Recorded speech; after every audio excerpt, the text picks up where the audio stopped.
HRN listeners. As we celebrate our 15th year, we are deepening our commitment to giving voice to the next generation of food systems storytellers, and we need your help.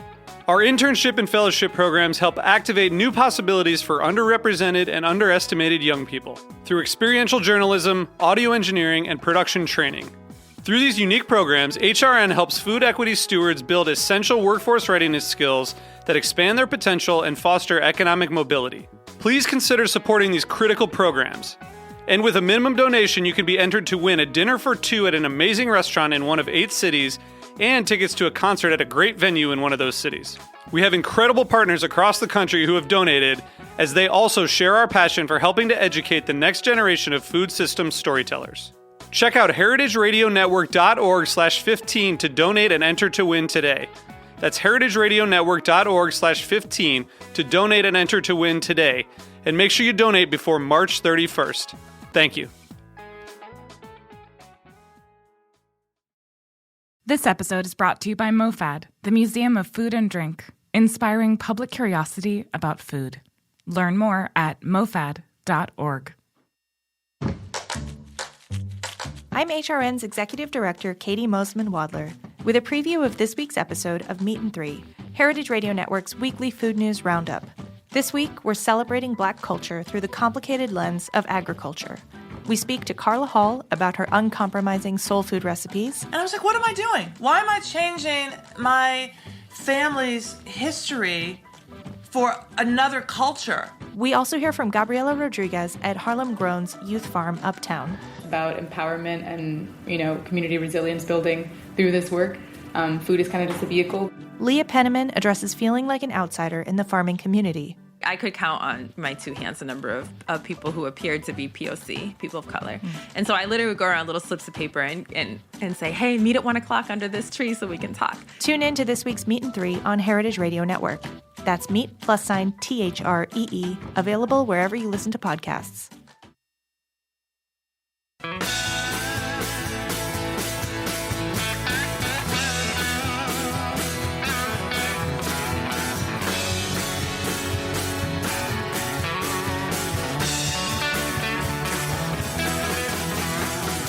Hey, welcome to Beer Sessions Radio on the Heritage Radio Network.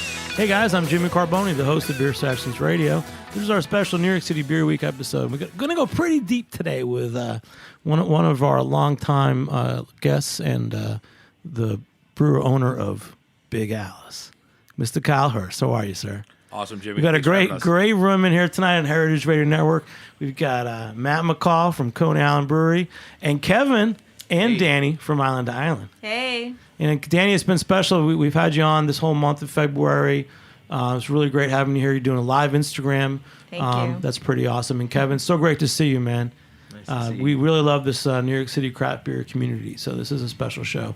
Another reason it's special is, Kyle, you and I've, ever since you guys opened Big Alice, the first small brewery back in 2013. And you've been on a regular guest on shows. We've done a lot of specials together. So it's a good buddy. You made my day, man. It's good to see you, Jimmy. It's been too long. I'm happy to see you. But I want to just trace the arc. I think Big Alice is a good story for what New York City, brewing has been through.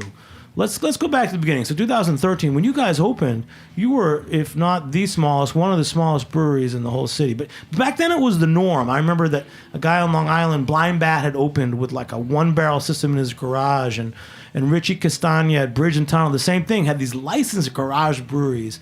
And you guys were like part of a refrigeration company. And what? Tell us how you opened. What size brewery was that? So when we opened, we were on. It's Sabco was the brand. It's more or less converted, half-barrel kegs. So, full keg capacity is 15.5 gallons. We yielded about 10 to 12 gallons per batch. When we started, we actually pre-sold all of our beer like a CSA. We called ourselves a CSB. And for $200, you got 2 bottles a month from us, and we pre-sold 200 bottles every 6 months. So like a CSA farm, we got all the money up front, use that then to buy our ingredients and make our beer. And back then we were open 2.5 hours a week. Every Friday we were open from 5 to 7:30. You could come pick up your beer share.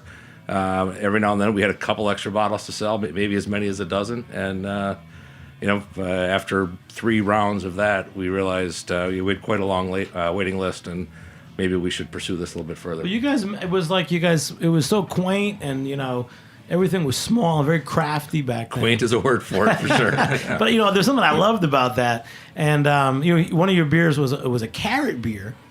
But it stood out because it's like, wow, what was the carrot beer? So it was a carrot and oat IPA. So a lot of oats in there, which is, they're actually used predominantly now in a lot of IPAs in the East Coast here. But, at the time, we were taking, fruits, vegetables, things we got from our, CSAs that we were members of, and, kind of whatever came in, kind of like canning, whatever the flavors of the season were, we were brewing with them.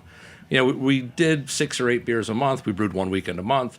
And so as a result, we had, gotten carrots and oats that week, and that's what went into our beer. So we didn't really know until we picked up, and then we'd figure out, all right, what do we have? We're going to make these beers, and how do we, divvy these things up? And Kyle's smiling when he tells that story. It's a fun story, yeah. And then that was a different time. It was 2013. I mean, it was like, what was the big turnaround? Was it 2014? The state changed something. Well, actually, it was kind of into 2012. The first laws were starting to change, and that's what kind of gave us the idea and the impetus to get a license. We were brewing once a month anyway, and we were making 5-gallon batches, and we thought, well, if we do 10-gallon batches and sell half of it, we more or less can get the public to pay for our hobby. So that was all we ever set out to do. That was our intention. But it's funny, when we opened, we thought we were late. We're like, we should have been open a year ago or a year and a half ago. And then we thought we were really behind the curve. And we thought we were at one point going to be the first brewery opening in Queens. I think many of us did, because kind of it all happened, right, kind of late 2000. We actually got our license in 2012, but didn't brew our first beer until 2013. But yeah, it was Rockaway open, Single Cut, and then it's unclear to me and Rich if Bridge and Tunnel was third or us, and I guess it doesn't really matter. I think they may have been first to the public, but we might have been first to brew. But if I'm wrong, I apologize to Rich. But we've had this conversation. Neither one of us know for sure either. It's like deciding who has the oldest bar in New York City. Is it McSorley's? Is it?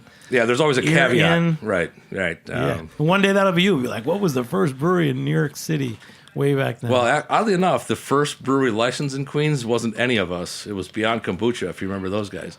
So their kombucha had 0.5% alcohol, and they got the first brewery license. They ended up closing. I think the owner had moved out of state, but they closed about a year or so after we were all open. But they did have the first Queens brewer's license, and they were part of Queens Beer Week back in the day. Wow, and back then it was Coney Island Brewing with Jeremy Cowan. He was real good at promotions and marketing. He mostly was a contract brewer then, but he opened the world's smallest brewery. It was in Coney Island. But what size was that then, Matt? Yeah, I think it was actually like a 1-gallon system. Like they were so even smaller than Big Al's. Doing it in buckets. Yeah. When Sandy came and did its damage to Coney Island, Jeremy actually called us and said, "Congratulations, you're now the smallest brewery in New York City." Oh wow.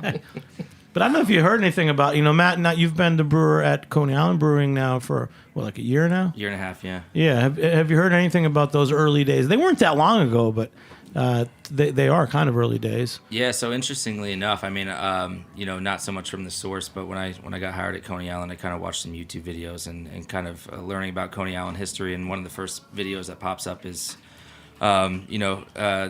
the old Coney Island Brewery, where they had a 1-gallon system. They used to make funnel cake ales and things of that nature in little buckets in there, and called it the world's smallest brewery as part of the freak show that they have down there on the corner there. Yeah, the biggest guy making the smallest beer, right? That's right. Wow. And then Kevin and Danny, so just to take us back, just give us a quick little overview again about when you guys opened, because you're out in Flatbush, Brooklyn, kind of like what the climate was like then, just to give us how set the story a little bit. We opened in phases. So we started back in 2014. We started in an 8x8 container, fighting with the city to figure out who we were and what we were and what jurisdiction we were under. And it was like an official grand opening launch 2017. And the climate out there in Flatbush was not craft beer at all. Like, people were like, what do you mean you make your own beer? How long is it going to take for me to get a beer? Like, I got to wait 2 weeks to get a beer. It's like, no. We're just going to pull this handle and you'll have a beer in an instant. So, and it's been changing because we live in a neighborhood, I don't live there anymore. We work in a neighborhood where it's changing so rapidly. There's new people coming in, there's old people going out, and I don't mean that in terms of age. I mean there's just a lot of turnover, especially with New York City building up, which it's constantly doing. That neighborhood is currently part of the new development, and so we've got new minds coming in, people who are open. They want to explore the neighborhood and find out what's going on, and that's where we've really been able to tap into the market for the people who are looking for something new and different and a reason to belong to that community. No, that's great. And so the next step, so starting out, but so now, Kyle, you guys always were at the forefront. To me, like I said, you've participated in radio shows and special events and the Brewers Guild since day one. I mean, when and what did you guys do next? So you started off with this like 10 gallon system. And what was the next step for you guys? And so next step after that, like I said, we got this long waiting list and decided we should maybe look into doing this as as a career, or as a bigger project than what we'd set out to do, brewing once a month and opening 2.5 hours a week. So it was kind of right around our 1 year anniversary being open to the public, which would have been June of 2014. We ended up finding a brew pub in Stamford, Connecticut that was near the end of a 10-year lease and not renewing it. So we kind of went up there. I think they were calling the landlord's bluff and hoping they could keep the space at a lower rate. Turns out he wasn't bluffing. So it turned out to be a great deal for us, but we had to get the equipment out before the end of their lease. So we kind of got there at the beginning of the month. We had a couple of weeks to get it out for a set price. Fortunately, my business partner owns an HVAC company, and he knows riggers. So we got a rigger up there in a couple of weeks, pulled everything up. All the tanks were up in mezzanines, so we had to get equipment down, get it all on a flatbed, and I've seen videos of guys with rigging loading giant HVAC systems on roofs. I mean, I guess those guys know what they're doing, right? Yeah. They close streets down to make that stuff happen. So getting some brewing equipment out, and even that when we made that first expansion, it was it's a 5-barrel brew house. I think we had 2 5-barrel fermenters, 2 8. We were told they were 10s, but if we put 10 in there, we had a mess on the floor. So we got those out, and then it came with 7 serving tanks. So we ended up with 11 tanks in total. And then we kind of annexed a little additional space from the landlord. So when we started out, our space was 1,024 24 square feet. So we had about 1,000 square feet. We added 180 square feet with that expansion, which was awesome. So that gave us a place to refrigerate and serve beer. So then we added a tap room. Initially, we went from 2.5 hours on Friday to Friday, Saturday, Sunday. After a few months of that, we went to 5 days a week. And then how did your brewing and the products you were making change once you got that kind of like basic system? Yeah, so when we started that Sabco system we were talking about, we did 141 different beers, and every time we brewed, it was a one-off. Like I said, we got the ingredients from our CSA or a local food co-op, and then we'd figure out what we were going to brew. So we were always doing one-offs.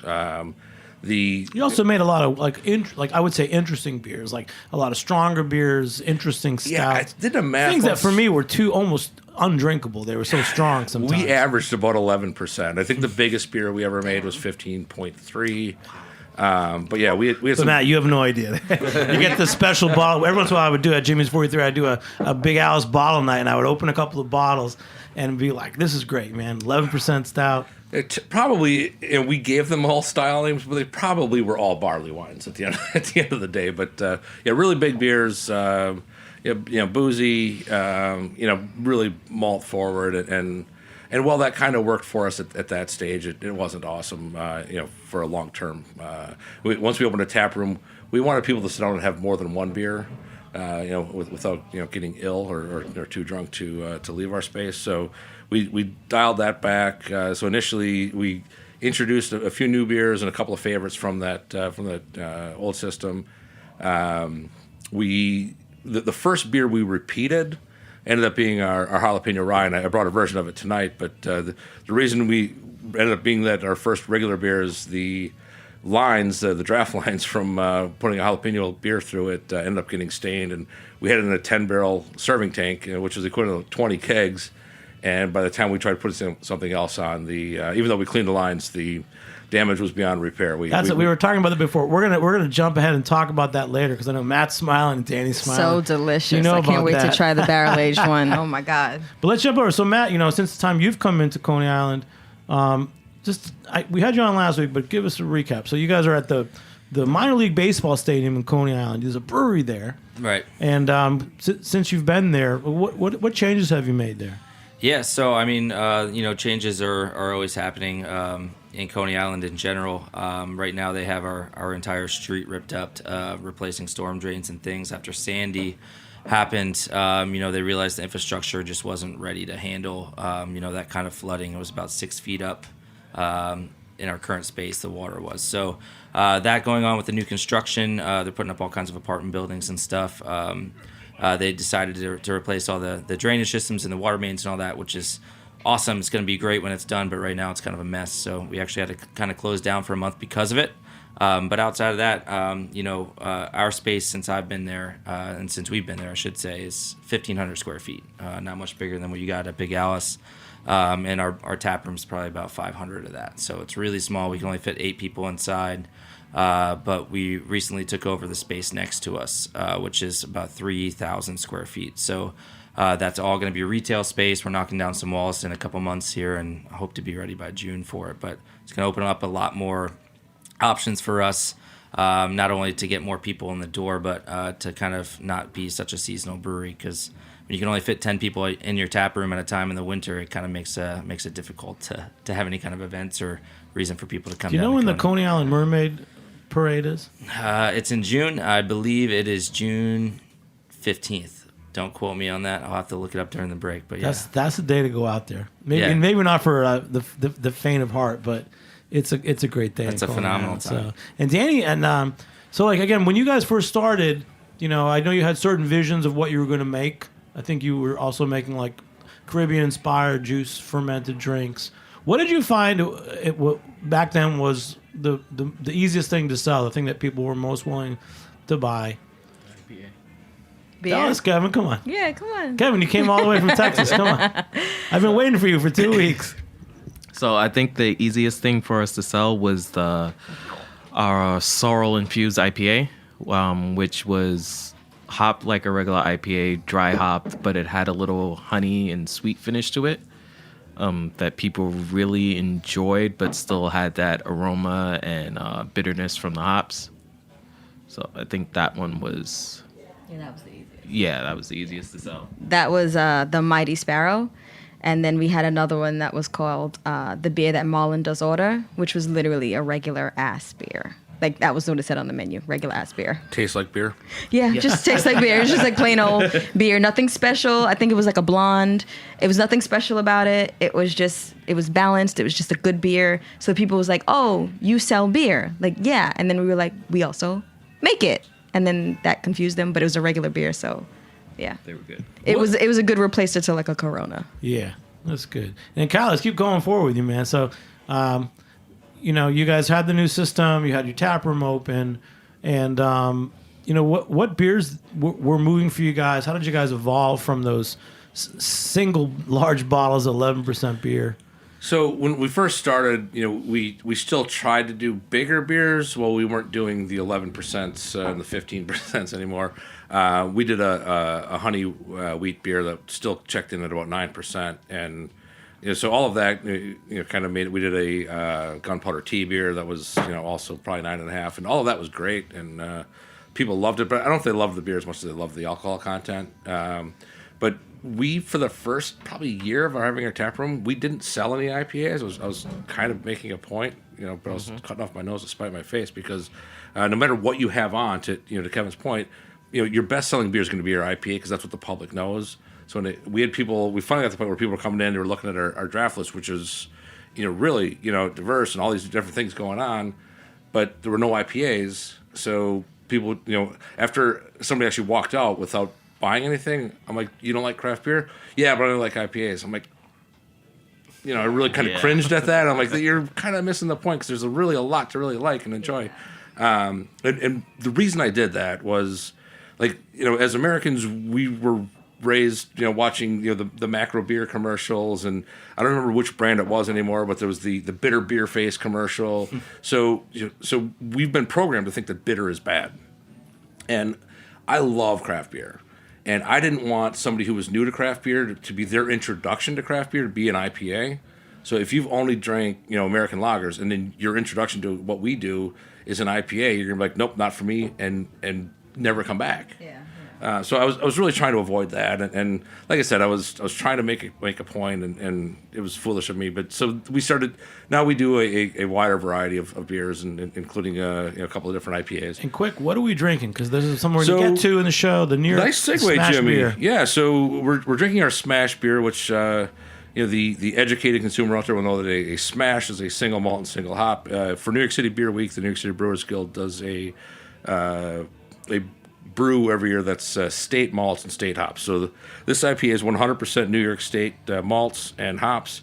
In fact, it's part of a 5-way collaboration we did with our maltster, our hop farmer, and then 2 other breweries in Brooklyn. So Endless Life and Strong Rope Brewery. That's great, man. We're going to talk about so much more on the show. We'll be back in a few minutes on Beer Sessions Radio. All right.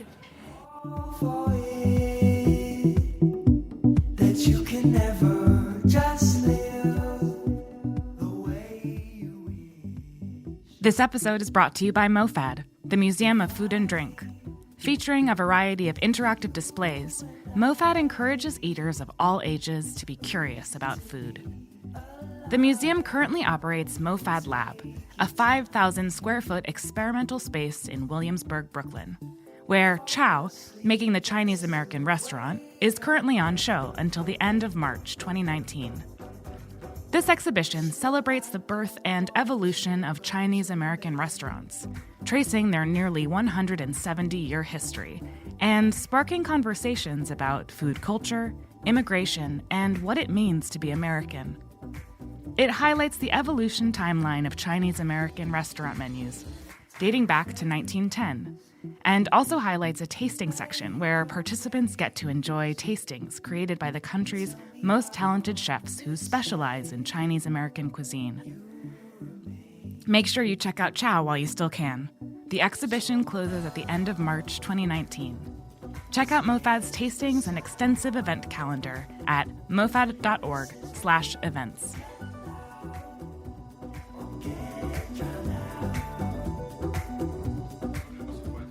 Hey, welcome back to Beer Sessions Radio at the Heritage Radio Network. This is our 10th year, and it's the 10th anniversary of Heritage Radio Network. And what I love is that every year I come in around this time, and Roberta's Pizza is closed for the day because it's always their annual staff party. So, Roberta's Pizza is a great place when they close one night a year and have a wild kick butt a wild and crazy staff party. So all the guys are coming in, they're just waking up, but we're here now. Roberta's Pizza, big shout out to them. Now this is our 10th anniversary of heritageradionetwork.org. All right, so Kyle, we're talking, hey, celebrate and Beer Week.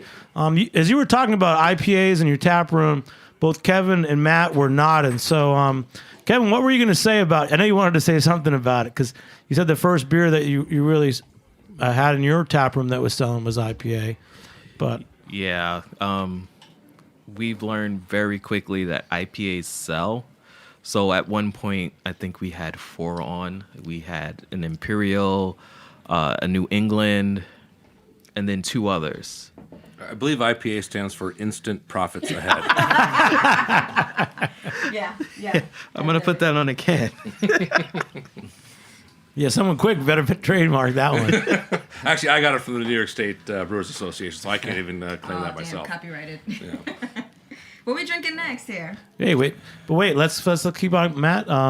Yeah, so I think personally, going back to my roots when I was coming out of college, all I drank was kind of the macro beers that we were talking about earlier. But the first craft beer that I ever had was an IPA, and I was like, "This is awful. I don't like this." Was it Flower Power? No, I happen to love Flower Power, but if that's your first IPA, yeah, no, that would be a bad one to have for your first one.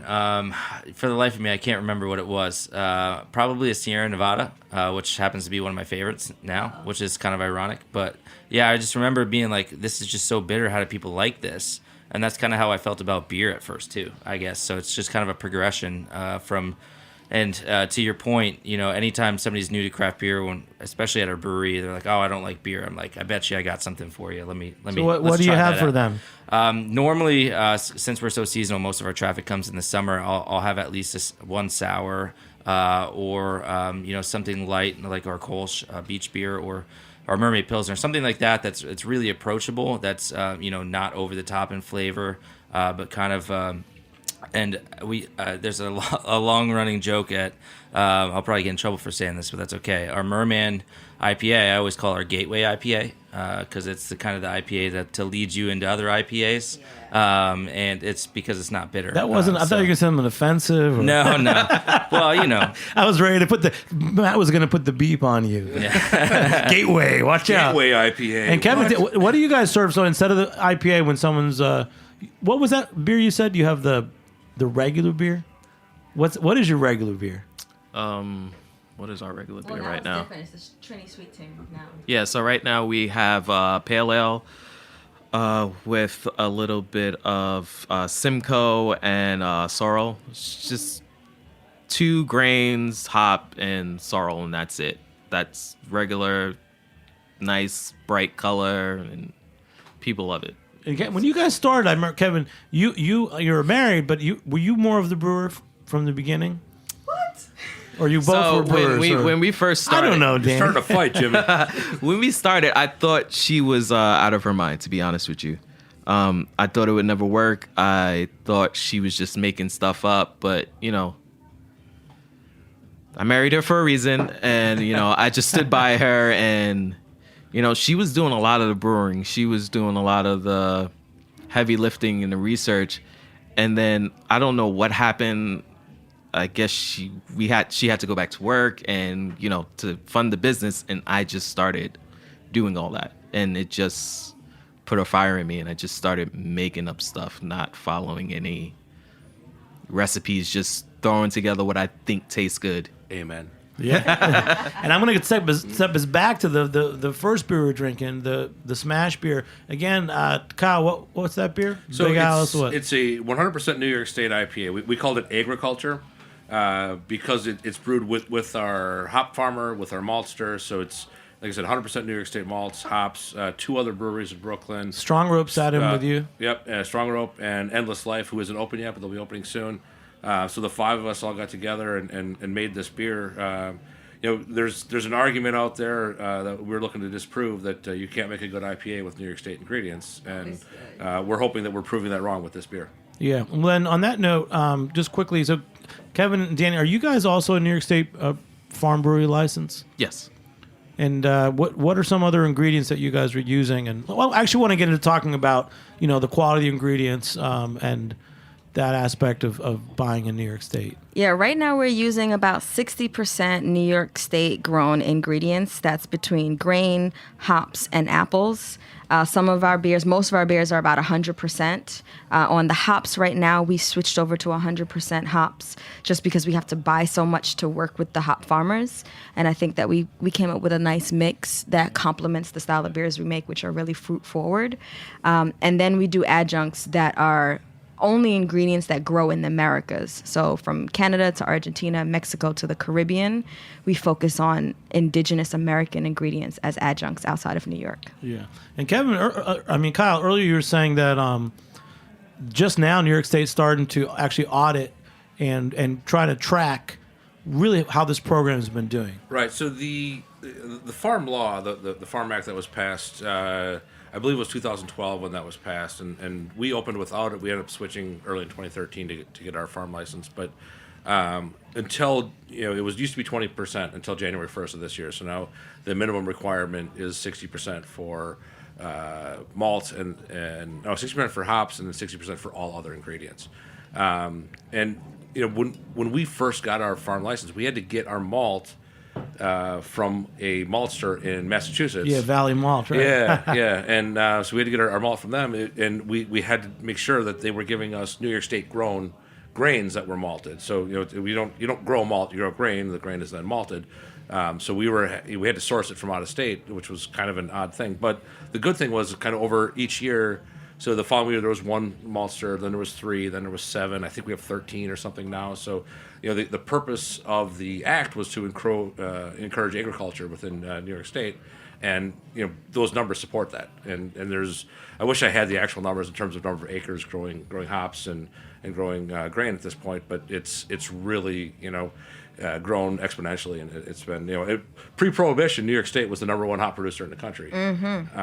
But Prohibition and spider mites and downy mildew and a number of other things did us in. But we're back there, so we're eking. I don't know. We're up a steep hill with the Pacific Northwest, but we're making more and better hops today than we were 3-5 years ago. Support local. Great. And you guys want to weigh in on the quality of the products? Anybody? I have no problem. I think I entered at a phase where New York had worked out its kinks, and we've only had flavorful beers come out. People ask us all the time, like, when did you have a beer that didn't work out the way you wanted to? And I can honestly say that we've never had that situation. I mean, we came close. We came close with one beer that didn't really work, and it was actually a cider. And we added New York craft malt to that cider and re-fermented it, and it was our smash beer last year, and it was going like crazy during opening bash.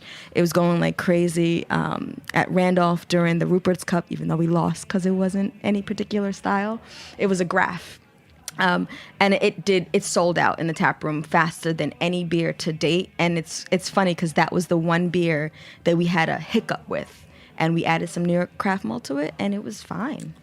Just happy accidents. Well, that's great to hear. I mean, Matt, how do you feel about the New York ingredients? Yeah, I was talking to Ted from New York Craft at the opening bash about I just since I've been here in New York City for a year and a half, how far the New York game has kind of come. I ordered hops last year, that I didn't even know the alpha acid on, and now this year there's the list compared to last year of the hops you can order is 3 times as long. So it's also really cool, working with smaller places like New York Craft. I'd emailed Ted and I was like, hey, what kind of smoked malt do you offer? And he's like, whatever you want. I can literally make you whatever you want. I do it 30 pounds at a time. And I was like, that's awesome. Like, that's something that you can't get, from the big suppliers, which is really neat. But yeah, I think the total quality of the product is it's been through the roof. And I know you brewed in other states. You brewed at Pennsylvania Brewery. Mm-hmm. What are things you think the New York State, like, you can talk about malt or hop industry, needs to do to keep growing, especially in terms of quality and transparency? Sure, yeah. I mean, I don't know if it's New York specific. I think it's just more East Coast specific. Not to stray too far from your question, but Prohibition wiped out a lot of stuff on the East Coast. Mm-hmm. Hops, apples. We used to be one of the biggest cider apple growing places in the world. In Prohibition, they cut down all the cider trees and shame. Brooklyn, and they planted culinary apple trees. So it just goes to show, the cider game in the United States is coming back. The New York craft hop and malt game is coming back, mm-hmm. and I think it's not going to take long. Can't keep New York down. A year. Compared to a year ago, we're already light years ahead, and I'd say within the next 5 years, they're going to be making some of the best stuff in the country. So since I think 2014 was one of the first beer weeks when a number of New York City breweries made a smash beer with New York ingredients. I've found that it might just be the nature of making a really small batch of beer with really great ingredients. For me, I feel that every year some of the best beers I taste are the smash beers for Beer Week. It's interesting how it's changed too, because I remember that year in particular, the first time we all did the smash beer was, there was a definite terroir that you would it's a wine term that wouldn't necessarily apply to us, but all of the beers had this kind of underlying characteristic to it, which you mm-hmm. can't really identify, but mm-hmm. I think it all was attributed to the terroir of New York State. And either I've adapted to it or the quality of the grain has changed. Maybe it's the malting. I don't know what it is, but it's not as predominant as it once was. But it was kind of neat in that we had a flavor that we could identify as New York State. And getting to some of the points made earlier here, about the hops. When we first got our farm license, the only hops we could get from in-state were whole leaf hops. So there was no pelletizing back then, and it was a challenge, and they were grassy, and it wasn't great, and the quality has only gone up, and people like Ted on the malt side are really receptive and responsive to brewers' needs. There's a conference every year where they invite the brewers and the growers to kind of get together and let us tell them what it is we want, and Cornell is playing a big role in that and kind of helping guide the growers into making things better. That's great. Last thing, one thing, we're taking a break in a second. Second beer that we're drinking once again. Oh, so I didn't even start drinking it yet. Shame on me. Yeah, it's really good. I like it. So the beer we were talking about earlier with the jalapeno rye. So we did a barrel-aged version of it. So we aged it in rye whiskey barrels from Long Island Spirits out in Riverhead, Long Island. And for this particular batch, we also got jalapenos grown from a small farm in Astoria in Queens, Hellgate Farms. That's so great. It's 100% New York State ingredients in this one, and kind of mellows out the jalapeno with. All right, we got so much more to talk about. We'll be back in another minute on Beer Sessions Radio. All right.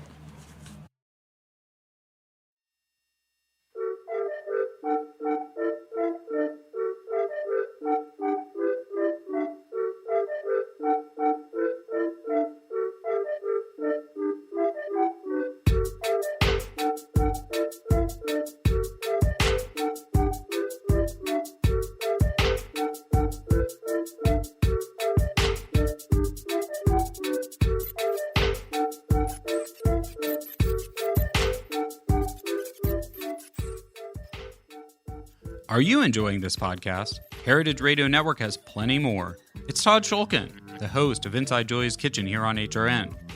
Inside Julia's Kitchen carries on Julia Child's legacy of introducing the brightest lights in the food world to a wider audience, just as Julia did from her home kitchen.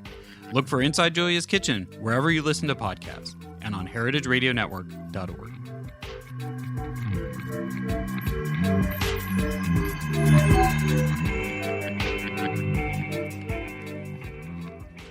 Hey, welcome back to Beer Sessions Radio on the Heritage Radio Network. Hey, guys, it's the 10th anniversary of heritageradionetwork.org. Check it out. Lots going on this year, including the Hall of Fame. We're really proud that a number of our longtime guests have been selected for the Hall of Fame, including Jeff Allworth of Burvana Blog, who's one of my favorite writers, the author of Beer Bible. So congratulations. And there's going to be a lot more. Every month there's going to be new Hall of Fame selections. So keep checking it out, heritageradionetwork.org. So we're kind of talking about beer, but we're giving a little arc of Big House Brewery and kind of what's happened in the New York City beer scene since 2013 and 14. We're going on about New York State farm brewery licenses and the smash beer. And Danny, you had a quick question you're going to ask us right before the break. Oh, I was gonna say that I think you're you have. You're not a first shortage of words. I think that you have New York City's smallest breweries in the house right now. That we all started from very, we're not gonna take no for an answer means, and we're gonna build something that is gonna make waves. And I think we each do something that make us stand out from the rest of the breweries in New York City. And we started from small means. That's kind of where we went with Big Alice. And I have to say also, that's a great point, Danny, because Coney Island, whatever you say about it, Jeremy Cowan started it Mazel tov. Kind of out of a garage. Is that Jeremy on the line? No, I'm talking about the beer over here. Danny's celebrating. But, it's great. Well, how big are your spaces? If you want to, since you brought it up, Danny, where do you want to go with that? So my tap room is $13.50. My courtyard is $4.50, and the brewery is $9.50. And what about your tap room, Kyle? Right now, I don't know the tap room dimensions. I know our brewery and tap room is 1,000 square feet. We talked about the 180 square feet we added for our keg room, and then about 2 years ago we added another 400 square feet. So we're at about 1,600 right now. Yeah, killing it. Well, we tasted a couple great beers. We tasted two from Big Alice, and next we're going to be pouring Island to Island, and I think we're going to also taste the Coney Island. But I want to hear, keeping this arc of kind of New York City brewing going, I want to keep it going with Kyle. Kyle, so now like the next phase is kind of like suddenly breweries are cool, people are investing money in them. developments like the Brooklyn Navy Yard, a guy's transmitter who is also one of the smallest breweries is now moving their entire operation to Brooklyn Navy Yard, which is going to be an awesome thing. One of my favorite brewers, Anthony Accardi. And you guys, Big Alice, you're actually working with, so again, about the New York State Farm Brewers license, you're working with an aspect of that and opening an industry city. What is that aspect of the Farm Brewers license? So as part of the Farm Brewers license, we're allowed to open up to 5 branch offices, which allows us to more or less operate in the same capacity that we do in our current facility. If you brew in the other branch offices, you need federal approval, but we're not brewing in the space, so we actually can open tap rooms and retail outlets to bring farm products to the public. I always thought that was one of the greatest things about that law. I mean, who's taken advantage of it so far? I mean, Rockaway. Rockaway, I know they definitely are. So we're adding a space. Our space is opening on Friday, on March 1st. There are others. I know a number of them are upstate, but so I know within the city. Svendale. Right, we talked about Svendale. He's right. a Hudson Valley farm brewery, and he's got a little location in Brooklyn. Is he open in the Brooklyn spot now? He just opened recently, Okay, near great. Carroll Gardens and Gowanus. Yeah, so not too far from our spot. That's awesome. Yeah, I mean, there's all these twerks. I just want to give it. It's New York City Beer Week, but I really want to give a big shout out to New York State and Governor Cuomo. I can say that now. It's not an election year. I think I was lucky to be at the New York State Beer, Wine, Spirits, Cider Summit back in I think 2012 and 14, and just seeing what they laid out and actually how it's happened has been amazing, and it's kind of why you guys are all in the room. Yeah, I mean, not too long ago, 10 years ago, there were 4 breweries in New York City fighting over market share. I can say it, 6 Point in Brooklyn, 6 Point open, and Brooklyn was mad at them because they were trying to take their lines and bars. And now there's, 39 breweries? We're around 40, but yeah, to your point, 5 years ago, we were fighting for bars to carry craft, and today we're fighting for them to carry local. And some would even argue that we're fighting over which local line they're going to carry. So, we've come a long way. Part of that is brewery driven, but mostly it's consumer driven. So, as consumers are asking for things that are locally made and locally sourced, that's where the Farm Act comes in great, because not only is it made locally, but it's made with ingredients grown locally. Yeah, and this next beer we have, it's from island to island. Actually, there's some spices in there, interesting flavors. Yeah, it's a oatmeal raisin cookie beer. We did it more on the crispy side of a oatmeal raisin cookie, so it has a little bit of toasted aroma flavor to it, and we kept it from being too creamy like a chewy cookie and more like a crispy toasted cookie coming out the oven. And you've got some interesting names for your beers. There's one, isn't there one about getting pregnant? Yeah, so this one is Milk Drunk, which comes after the someone's gonna get pregnant, which is Kevin's beer, a cranberry triple. And it worked, didn't it? No. Yes. No. The cranberry triple, I just wanted to make something with high ABV, and I wanted to do a triple Belgian ale. And I love cranberries. I know most people don't, but I like the tart and the bitterness of it. Me too. Yeah, for the beer, I didn't add too much hops. What I hopped it with was the cranberry skin. Oh, nice. Seriously. That was left over from when I juiced it. So that's what I used as the Getting some nice bittering for tannins it. in Nice there. bitterness from there. Yeah. Wow, I guess that's I good should've stuff. put that one. And Matt, going back, the rest of us can talk about New York State, the farm brewing license. Anything you want to say about that? Because I feel like New York State has really kind of reached a special place. Yeah, I agree. I think we have the New York State Guild meeting coming up here in about a week, a week and a half, up in Albany. And I always look forward to going to that. Last year was my first time, and it's just really cool to see the people that are involved into making this stuff happen, and the collaborative effort to kind of approach the government and say, hey, here's what we're trying to do. Here's how it benefits the people in the state, and the farmers in the state, and the hop growers in the state. And I think that's super important, not only for the beer industry, outside of that completely, just from the community of people that bust their back every day to try and make a living. It's a dying age this day and age. Farming and more cities are coming up and farms are going away, and to support an industry that is kind of trying to revitalize that, I think is really cool. So Well, I think that everything that we're doing is the lesson is you have to keep going, and I'm going to give my political spiel. For New York State, I know about over 15 years ago, there was one guy, Dave Kadaleski, who was the founder and owner of Empire Brewing up in Syracuse.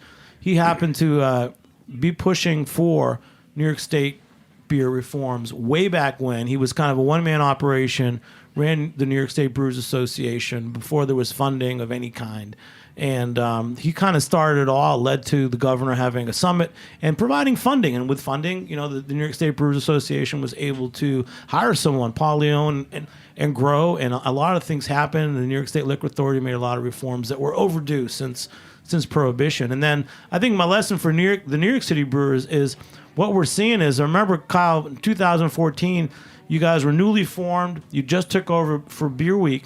And now I want to raise my glass and make a cheer to the New York City Brewers Guild, because what you guys have done is it's hard. It is a lot of changes and a lot of growth and challenges. But I would say this year with the opening bash, the number of out-of-state and non-New York City brewers participating, and I'm sure the number of collaborations that was done this week, and I know you guys at Big Alice did something on Friday, is amazing. So let's just toast to the fact that there is a vision, and as things grow, it's not always pleasant. There's a lot of competition, but we can just say, wow, finally New York City and New York State beers are on the map. So let's toast to that one. Cheers. For sure. And on that note, this is an official New York City Beer Week event. We had a listener. Just introduce yourself quickly. So you read about this on the New York City Beer Week listing when I posted it, and thank you, Kyle, for your guys putting it up. Right. I'm just a fan of New York beer in general, and I'm just trying to keep tabs on what's going on this week. And I found myself in a very small recording studio drinking beer with all these really wonderful people and craftsmen. So. And what's your name? My name is Will. Will. And are you a home brewer at all, or? I have home brewed. I'm a cook at large recreationally, but I do a lot of baking, which is a form of magic in itself. Fermentation is a really special thing, and the way you can kind of guide different influences to let yeast do its magic is... and you were nodding your head when Kevin was talking about using the cranberry skins. Right. Well, it's all related. I mean, between wine, grape skins and skin contact for added tannin, and just adding in different parameters to make something interesting and expressive. And the fact that you guys are all doing this is awesome. Great, man. Thanks for joining us. If you have a question, do you have a question for one of the brewers or for the group? You don't have to. Yeah. Probably a lot, but you guys should just keep rolling. Okay. Now, Matt, did you just pour us another beer? Yeah, I brought this to you last week, but I figured since some new folks here this week, I'd bring it again, and given that it's our smash beer, why not? So chocolate Ryezome, it's as same as Kevin's, all New York State ingredients. We used 2-row Vienna, chocolate rye, and unmalted rye, all from New York Craft, from Ted over there, and then some nugget hops from upstate. And it turned out really cool, 9% ABV, and we're excited about it. That's a sneaky 9. Yeah. Kyle, I'm going to ask you, this is a pretty nice progression of taste. We started with, let's go through what we tasted one more time. Your smash beer. So our smash beer, which is called Agriculture, the 5-way club, 100% New York State IPA. Then we went to our jalapeno rye, our barrel-aged jalapeno rye and rye whiskey barrels. Amen. And then the Island to Island. The oatmeal raisin milk drunk. That was a nice change with different flavors. And now back to... Chocolate Ryezome, yeah. Yeah, this is a good, nice little tasting, guys. Yeah, it was a nice Great order. flight. Yeah. Yeah. Worked out pretty well. Well done, Jimmy. you totally orchestrated that, right? Well, you know. Enjoying But last thing, Kyle, so, you guys, the New York State Farm Brewers License, you guys are opening a satellite office, Industry City. So by the time you listen to the show, you could probably go out there. Brooklyn Coors there, which is making sake. I mean, it's pretty really exciting. We know my buddy Billy Durney from Hometown Barbecue is opening its commissary and a Hometown Barbecue deli place. It's a beautiful space. There's some good people out there doing good stuff. I'm going to go out there. It's going to be packed on Saturdays. You know that. But let's just wrap it up. So, by you expanding to this other location, just tell us a little bit about we have a few minutes, the challenges, how it impacts your business. I mean, you've got a small brewery in Queens still. Are you going to be able to keep up with production? So that's probably our biggest challenge. We're obviously relying on the public for their support, and it's been great. Demand for beer has been awesome, but South Brooklyn is kind of starving for breweries and craft beer bars. So kind of we talked about the situation a number of years ago. That's kind of what's happening there, but we're seeing it kind of develop over time. We've been working on this space for a little over a year, getting in there and operational. But yeah, to your point, or getting back to your question, the biggest challenge I expect us to face is making enough beer. We're doing a nice volume out of our tap room in Queens. We expect to do some multiple of that out of our spot in Brooklyn. But then, as a New York State farm brewery license, you can also sell other New York State beers too. If you need more beer, you can buy beer. In our Brooklyn spot, actually in both spots now, we also offer New York State cider. We offer New York State wines. Rooftop Reds would be a great guest for your show, Jimmy. By the way, they're doing great stuff here in Brooklyn.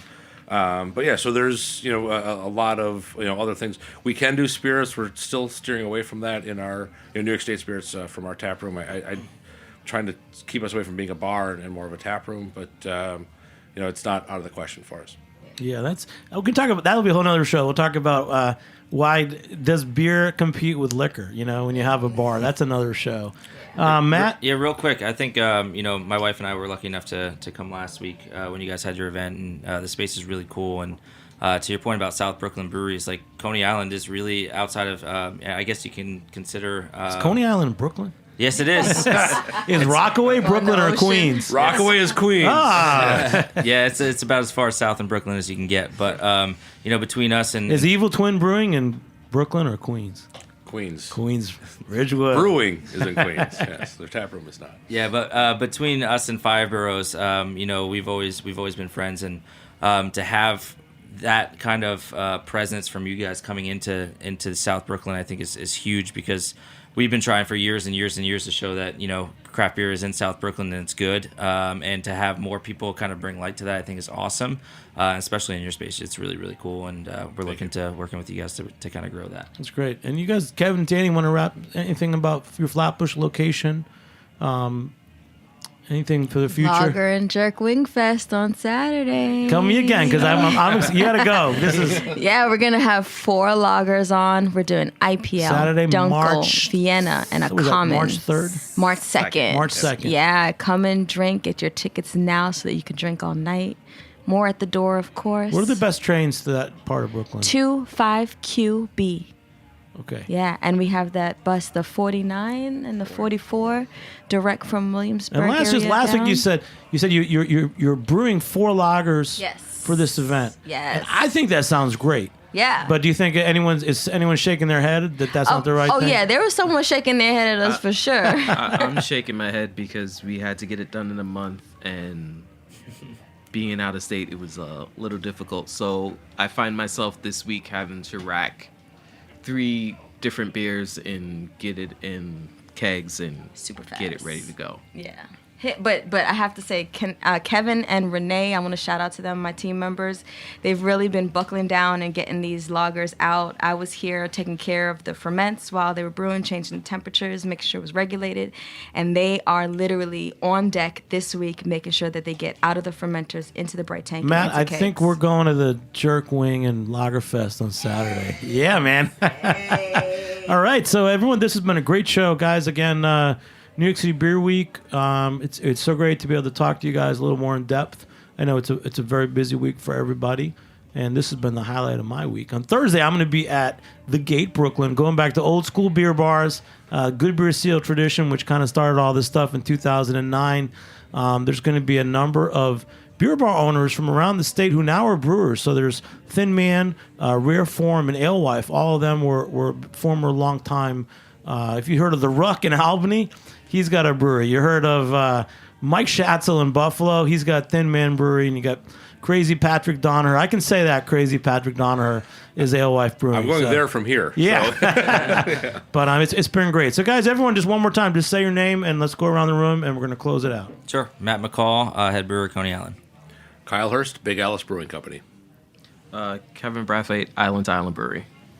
Danny Oliver, Island to Island Brewery. Will Howard, recreational baker. All right. I love that. Bacon Thanks, Will. and brewing.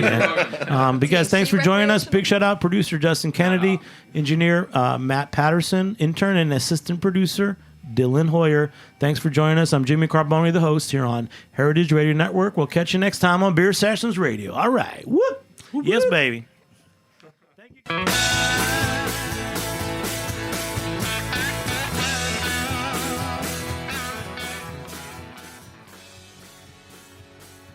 Thanks for listening to Heritage Radio Network, food radio supported by you. For our freshest content, to learn more about our 10-year anniversary celebration happening all year long, subscribe to our newsletter. Enter your email at the bottom of our website, heritageradionetwork.org. Connect with us on Instagram and Twitter. Our handle is @heritage_radio. You can also find us at facebook.com/Heritage Radio Network. Heritage Radio Network is a nonprofit organization driving conversations to make the world a better, fairer, and more delicious place. And we couldn't do it without support from listeners like you. Want to be a part of the food world's most innovative community? Subscribe to the shows you like, tell your friends, and please join the AHRN family by becoming a member. Just click on the beating heart at the top right of our homepage. Thanks for listening.